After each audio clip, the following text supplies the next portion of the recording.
5.5% drop in violent crime. Homicides down 7.2%.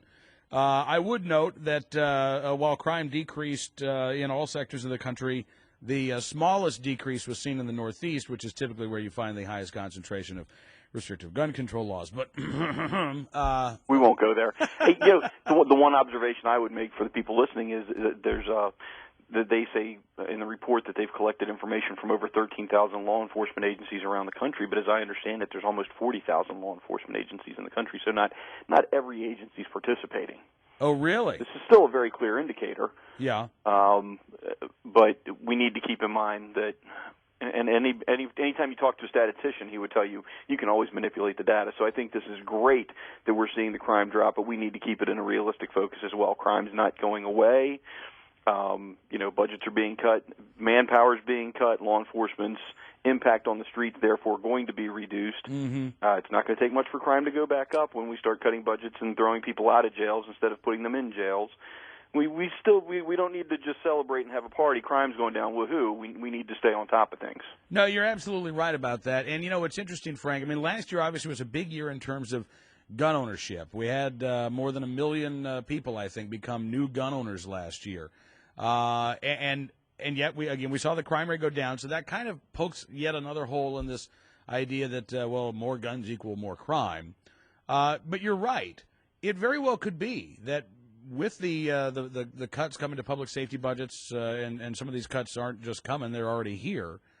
That we are going to see an increase in violent crime, and I'm sure that if and when we do, Frank, it's not going to be, at least in the eyes of the media, because there are fewer cops on the street. It's not going to be because of all of these other reasons. It's going to be because of gun owners and our Second Amendment. That's because they don't report in a fair and impartial fashion.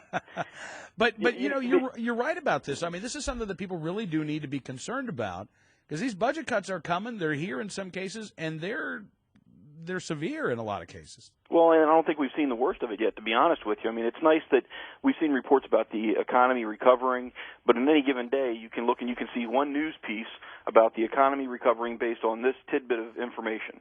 And then you can go find 5 about a new record being set in foreclosure filings, or some state who's not paying their income tax refunds. They're just issuing IOUs. There's no money. I think it's good that we're seeing these reductions in crime rates, even though we have all the economic problems, which usually show a crime increase. But I can't help thinking that this is also tied to the number of people in our country that are standing up and becoming a little bit more self-reliant and are trying to stand up against crime somewhat. None of us wants to be a willing victim. No, you're right. But again, and when you think about that, it's almost like you're looking at a tale of, I don't want to use John Edwards' line, but a tale of two Americas. There is the America where people are standing up. They're saying this is ridiculous. We've got to take our communities back. But sadly, there are still plenty of areas in this country. Chicago is seeing this right now. There are neighborhoods where the gangs are really in control, and people are absolutely terrified to work with and communicate with local police about the criminals that are, in essence, running these neighborhoods. And that's a sad state of affairs there, Cam. But, you talk about a city like Chicago, and as NRA News, I can tout the strength of gun ownership and being willing to stand up and fight your own battles. That's the city that's in the news the most at the moment for having the most restrictive gun laws. Yeah. And they have a long time, and they might have been developed for a fantastic reason decades ago, huge organized crime city there at one point. But, we got to change with the times, as everybody keeps telling us that wants to change laws and make more. You were just talking about making new laws about fruit. Please, for the love of goodness, we don't need any more laws. We have too many damn laws. How about if we enforce the ones we have and cut back on the ones that are written so complicated that it takes 6 lawyers to figure out what it says? Oh, you think I'm going to set you off with the redesigning fruit? I got another law for you, Frank. I don't know if you've seen this story or not. It was in the New York Post today. The headline, "Cops Furious at Don't Kill Bill." Have you heard about this? No, I haven't. What's up? All right. This is a piece of legislation filed in New York State. It's Assembly Bill A02952, and it says, quote, "A police officer or peace officer uses such force with the intent to stop rather than kill, and uses only the minimal amount of force necessary to effect such a stop."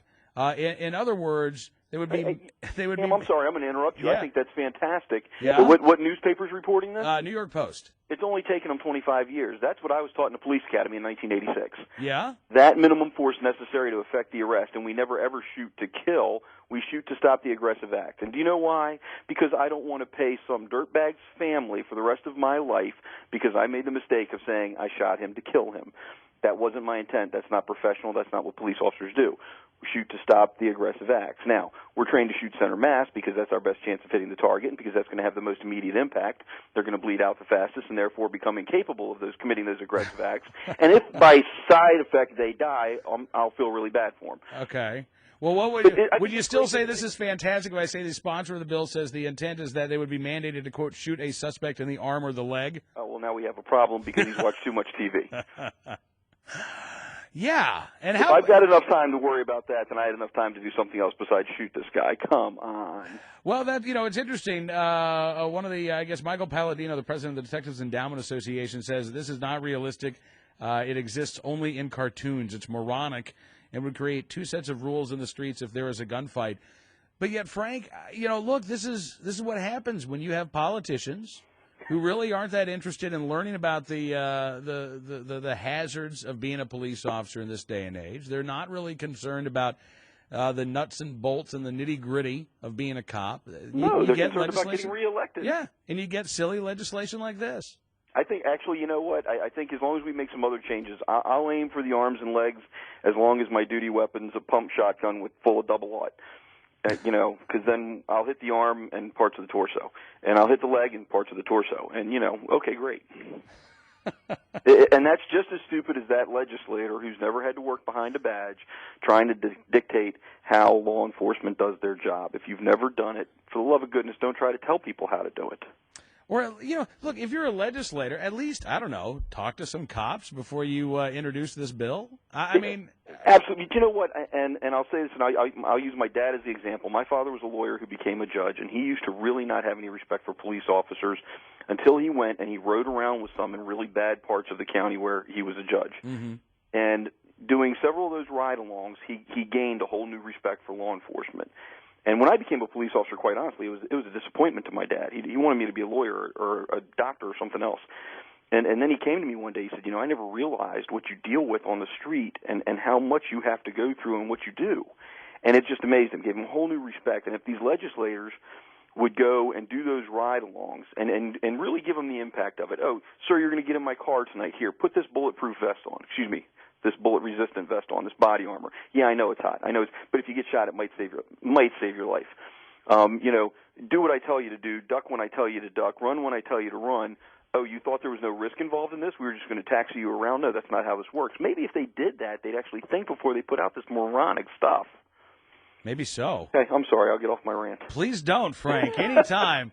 I'm so glad I got a chance to share that story with you. And hopefully this bill goes absolutely nowhere. Hope we don't see anything like this introduced around the country. And Frank Borelli, editor-in-chief of Officer.com, thank you, sir, for coming on the program tonight. It's always a pleasure getting a chance to catch up with you. Have a good one, Cam. You too. Frank Borelli joined us.